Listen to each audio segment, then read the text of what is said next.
போலீஸ்ல கம்ப்ளைண்ட் கொடுத்துக்கலாம். நீங்க கம்ப்ளைண்ட் கொடுக்குறீங்க அப்படின்னும் போது அவங்க வந்து சோஷியல் மீடியாவில் அப்லோட் பண்ண வேண்டாம் அப்படின்னு சொல்லியிருக்க வாய்ப்பு இருக்கு. பண்ணியிருக்க முடியாது. எங்க கேஸ் ஆயிடுச்சு, அதை வந்து எவிடன்ஸா எடுத்துட்டோம், அதை நீங்க வெளியிடாதீங்க அப்படின்னு சொல்லிட்டு. அதெல்லாம் தாண்டி நீங்க எடுத்த உடனே வீடியோவை போடுறீங்கன்னா, இவ்வளவு ஃபாலோவர்ஸ் இருக்காங்க, இப்படி ஒன்று நடக்குது, இது நிறைய பேர் இந்த மாதிரி வீடியோஸ் எடுத்து போட்டிருக்காங்க, நம்மளும் இப்படி போடுவோம் அப்படின்றது உங்க மைண்ட்ல தோணுச்சா என்னன்னு தெரியல. நீங்க அதுக்காக எடுத்து போட்டீங்களா அப்படின்ற மாதிரி தான் தெரியுது. இல்லப்பா நான் அப்படிலாம் நிக்கல அப்படின்னு சொல்லிடுவாங்க, அது வந்து நழுவி போயிடுவாங்க.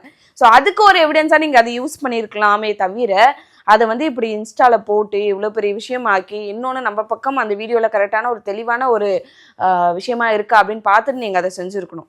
அப்படி வரும்போது இது அடுத்தபடியாக என்னன்னா, பஸ்ஸில் இந்த மாதிரி நடக்குது அப்படின்னா கூட்டமாக இருந்துச்சு அதனால தானே, அது என்னப்பா பண்ண முடியும், கூட்டமாக இருக்குது அப்படின்ற ஒரு சகஜமான ஒரு விஷயம் போயிடும். ஆனால் அந்த பெண்ணுக்கு பின்னாடி என்ன மாதிரி விஷயங்கள்லாம் வந்து மன உளைச்சலாக இருக்கட்டும், ஒரு மன ரீதியாக என்ன மாதிரியான ஒரு இஷ்யூஸ் வரும், என்ன மாதிரி அவங்க வந்து ஃபீல் பண்ணுவாங்க அப்படின்றது பின்னாடி பார்க்கப்படாது.